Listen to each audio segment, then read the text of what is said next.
नमस्कार दोस्तों, मेरा नाम है doctor Aman. As a special educator दिव्यांगजनों के लिए हमेशा नए अपडेट लाती रहती हूँ। तो आज का जो अपडेट है वो है दिव्यांगजनों के लिए एसबीआई में जो जॉब निकली है उसके बारे में आपको जानकारी दे रही हूँ। वीडियो को ध्यान से देखिएगा, स्टेप बाय स्टेप देखिएगा ताकि आप इस जॉब के लिए मैं एक अप्लाई कर नई सकें। वैकेंसी के बारे में बताने जा रहा हूं जो कि एसबीआई द्वारा निकाली गई है। जी हां दोस्तों, एसबीआई ने प्रोविजनरी ऑफिसर यानी कि पीओ के लिए वैकेंसी निकाल दी है। तो इसको आप कैसे भरें? आप इस वेबसाइट पर जाइएगा www.sbi.co.in पर। आप यहां से इस फॉर्म को भर सकते हैं। यदि यहाँ से आपको फॉर्म का लिंक नहीं मिल रहा है तो आप डिस्क्रिप्शन कॉलम में आप जाइएगा। यहाँ पे मैं डिस्क्रिप्शन में एक लिंक दिया हूँ, वहाँ पे आप क्लिक करते हैं तो डायरेक्ट आप फॉर्म एप्लीकेशन पे चले जाएंगे। तो दोस्तों, अब मैं आप सबको पूरी नोटिफिकेशन आपको पढ़कर बताता हूँ। जो भी उसमें पॉइंट्स पीडब्ल्यूडी कैंडिडेट्स के लिए ज़रूरी हैं वह आपको भी जानना बहुत ज़रूरी है। तो दोस्तों चलिए हम देखते हैं ऑफिशियल नोटिफिकेशन। दोस्तों, हम ऑफिशियल नोटिफिकेशन पर आ चुके हैं। आप यहां पर देख सकते हैं स्टेट बैंक ऑफ इंडिया द्वारा पीओ यानी कि प्रोविजनरी ऑफिसर के लिए वैकेंसी निकाल दी गई है। तो चलिए दोस्तों, हम पहले इसकी इम्पोर्टेंट डेट्स देख लेते हैं। दोस्तों, इसका जो ऑनलाइन रजिस्ट्रेशन है वह 14 नवंबर 2020 से स्टार्ट हो रहा है और इसका लास्ट डेट जो है 4 दिसंबर 2020 है। इसकी प्रीलिम्स एग्जामिनेशन की डेट दे दी गई है दोस्तों। यहाँ पे 31 दिसंबर, 2, 4 और 5 जनवरी 2021 को आपका प्रीलिम्स एग्जामिनेशन होगा और इसका जो प्रीलिम्स का रिज़ल्ट है वह 3rd वीक ऑफ जनवरी 2021 में आ जाएगा। उसके बाद दोस्तों यहाँ पे आपको मेंस एग्जामिनेशन डेट भी दे दी गई है। 29 जनवरी 2021 को आपका मेंस एग्जामिनेशन होगा। उसके बाद दोस्तों यहाँ पे दिया गया है इंटरव्यू का डेट भी दे दिया गया है। यहाँ पे देख सकते हैं आप, फरवरी या मार्च 2021 में आपका इंटरव्यू होगा।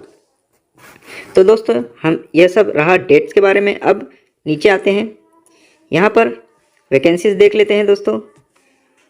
जो टोटल वैकेंसी है वह 2000 वैकेंसी है और पीडब्ल्यूडी कैंडिडेट्स के लिए 136 टोटल वैकेंसी पीओ के लिए आई है, जिसमें से डिवाइडेड है एलडी कैटेगरी के लिए 20 वैकेंसी, बैकलॉग में 0 वैकेंसी है।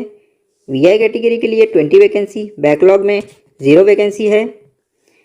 एचआई कैटेगरी के लिए 20 रेगुलर वैकेंसी है और आप देख सकते हैं यहाँ पे 49 जो है बैकलॉग वैकेंसी है। तो टोटल इसके हैं 69 वैकेंसी। एलडी कैटेगरी के टोटल है 20, वीआई के 20 और डी एंड ई कैटेगरी जो है उसमें 20 रेगुलर है और 7 बैकलॉग वैकेंसीज हैं। तो दोस्तों पूरा टोटल 136 वैकेंसीज पीडब्ल्यूडी कैंडिडेट्स के लिए है। अब दोस्तों हम थोड़ा नीचे आते हैं, यहाँ पे एलिजिबिलिटी क्राइटेरिया देख लेते हैं। इसके लिए एलिजिबल कौन कौन है।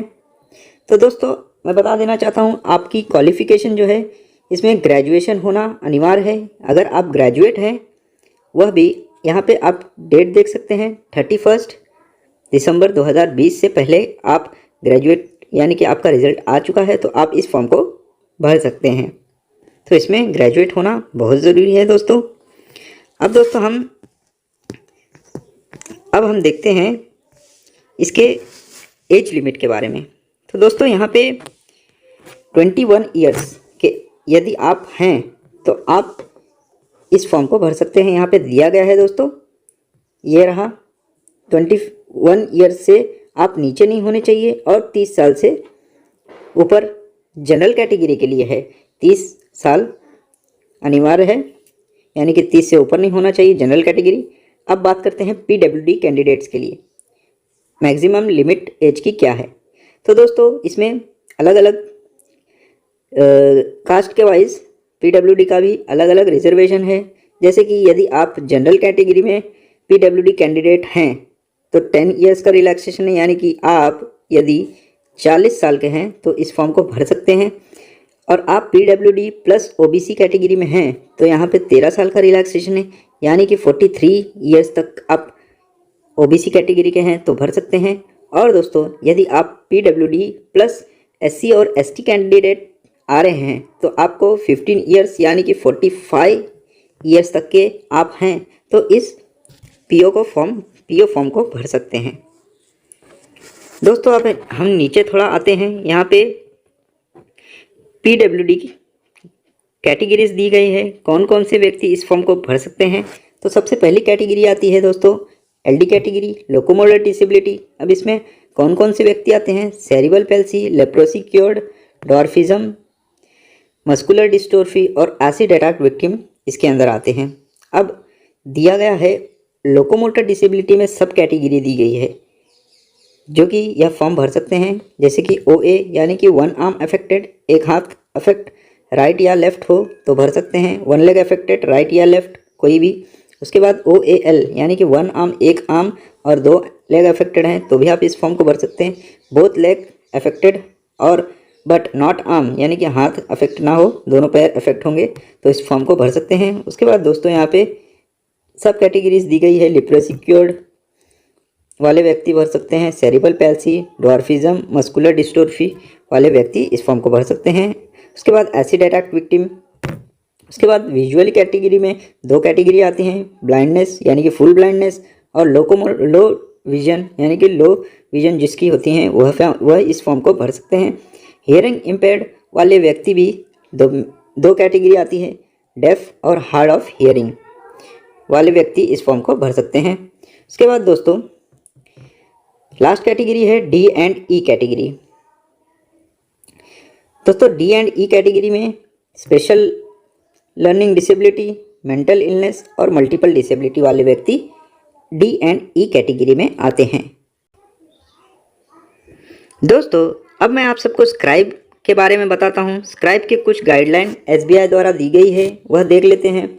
तो दोस्तों सबसे पहले स्क्राइब कौन यूज़ कर सकते हैं? स्क्राइब ब्लाइंड व्यक्ति और जिसके हाथ अफेक्टेड हो और उसके वजह से उनकी राइटिंग स्पीड स्लो हो गई हो, वह व्यक्ति स्क्राइब यूज़ कर सकते हैं। उसमें 40% अबाव होना ज़रूरी है। उसके बाद दोस्तों यहाँ पे दिया गया है कि स्क्राइब को, यदि आपको स्क्राइब चाहिए तो आप ऑनलाइन फॉर्म में मेंशन करेंगे कि हमको स्क्राइब चाहिए, तभी आपको स्क्राइब मिलेगा, अन्यथा नहीं मिलेगी। उसके बाद बोथ कैंडिडेट एंड स्क्राइब को आपको सूटेबल अंडरटेकिंग एक फॉर्म दिया जाएगा, वह भर के उनको देना होगा।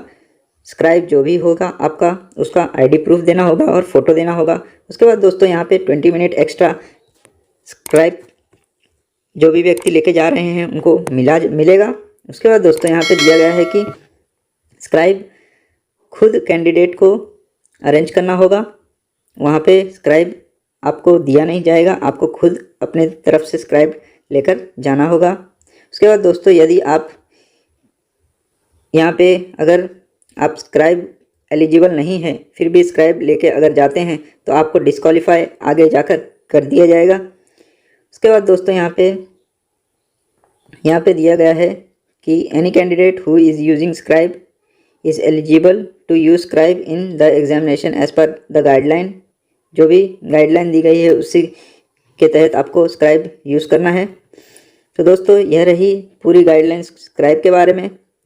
उसके बाद दोस्तों यहाँ पे दिया गया है कैटेगरीज जो आप टिक करेंगे इसमें फॉर्म भरते टाइम, जैसे कि यहाँ पे आप देख लीजिएगा अपनी कैटेगरी जो भी होगी वह कोड आपको वहाँ डालना होगा। उसके बाद दोस्तों यहाँ पे सिलेक्शन प्रोसेस दिया गया है। तो सबसे पहले इसमें बता देता हूँ कि इसमें 3 फेज़ होगा। First phase prelim examination, second phase mains examination और थर्ड फेज़ जो है इंटरव्यू और GD राउंड होगा। तो प्रीलिम्स हम देख लेते हैं उसमें क्या क्या आता है। प्रीलिम्स में दोस्तों 3 सब्जेक्ट होते हैं, इंग्लिश, क्वांट और रीजनिंग, जो कि इंग्लिश 30 क्वेश्चन होते हैं और क्वांट और रीजनिंग के 35 क्वेश्चन 100 क्वेश्चन 100 मार्क्स के होते हैं। 20 मिनट्स पर सेक्शन आपको दिया जाता है। दिव्यांगजन व्यक्तियों को 20 मिनट एक्स्ट्रा दिया जाता है जिनका हैंड अफेक्टेड हो और स्क्राइब ले रहे हैं वह व्यक्ति। उसके बाद आप फर्स्ट फेज़ पास करते हैं तो आपको सेकंड फेज़ यानी कि मेंस एग्जामिनेशन में बैठने का मौका मिलता है। मेंस में आपको 4 सब्जेक्ट होंगे दोस्तों। यहाँ पे दिया गया है रीजनिंग और कंप्यूटर एप्टीट्यूड। उसके बाद DI यानी कि मैथ्स और GA और इंग्लिश। उसके बाद आपका जो डिस्क्रिप्टिव टेस्ट, यह एग्ज़ाम होने के बाद तुरंत आपको डिस्क्रिप्टिव टेस्ट दिया जाएगा जिसमें आपको ऐसे और लेटर लिखना होता है। उसके बाद यहाँ पे दिया गया है दोस्तों फेज़ 3। फेज़ 3 में आपको यहाँ पे दिया गया है, यहाँ पे इंटरव्यू होगा फेज़ 3 में। तो दोस्तों यहाँ पे दिया गया है कुछ नई गाइडलाइन है। सोशल डिस्टेंसिंग और सेफ्टी मेजर्स को देखते हुए थर्ड फेज़ में इंटरव्यू, खाली इंटरव्यू होगा या तो 50 मार्क्स का, या फिर यहाँ पे और दिया गया है, या फिर आपका 30 मार्क्स का इंटरव्यू होगा और ग्रुप एक्सरसाइज जो है 20 मार्क्स का होगा। उसके बाद दोस्तों फाइनल सिलेक्शन कैसे होता है। प्रीलिम्स आपका सिर्फ क्वालिफाइंग इन नेचर होता है। प्रीलिम्स में आपका मार्क्स नहीं गिना जाता। प्रीलिम्स का फाइनल सिलेक्शन में सिर्फ फेज़ 2 और फेज़ 3 में आपको फेज़ 2 में सेपरेट पास होना है, फेज़ 3 में भी आपको पास होना है। उसके बाद जो फाइनल मेरिट लिस्ट आती है वह फेज़ 2 और फेज़ 3 को ज्वाइन करके मेरिट लिस्ट आती है। तो दोस्तों यह सब सारी इन्फॉर्मेशन थी जो कि PWD कैंडिडेट्स को जानना बहुत ज़रूरी था। उसके बाद दोस्तों कुछ ज़्यादा इंपॉर्टेंट बातें नहीं दी गई है। एग्जामिनेशन सेंटर्स ये सब दिया गया है। एप्लीकेशन फ़ीस के बारे में आपको बता देता हूँ दोस्तों। एप्लीकेशन जो फ़ीस है दोस्तों वह यहाँ पे जनरल, OBC और EWS कैंडिडेट को 750 रुपीज़ है, और अदर कैंडिडेट्स जो भी PWD कैंडिडेट्स हैं उनको, और ST और SC कैंडिडेट्स के लिए कोई भी फीस नहीं है, यानी कि 0 रुपीज़ है। आप इस फॉर्म को भर दीजिएगा दोस्तों, जो भी एलिजिबल हो। आप एक बार इसको कॉल लेटर, इसको नोटिफिकेशन को डाउनलोड कर लीजिएगा और एक बार आप अपने तरफ से भी पढ़ लीजिएगा। तो देखिए आपको हमने बता दिया है कि कैसे कैसे अप्लाई करना है, क्या क्या क्राइटेरिया है, क्या एजुकेशंस है, कितनी फ़ीस लगेगी। अब आपका फ़र्ज़ बनता है कि आप जाके अप्लाई करें और रोज़गार प्राप्त कर सकें। बैंक की प्रोविजनल ऑफिसर की पोस्ट है तो आपके लिए बहुत ही बेस्ट पोस्ट है, तो आप ज़रूर जाइएगा और अप्लाई कीजिएगा। इसके साथ ही धन्यवाद। Thank you doctor Aman.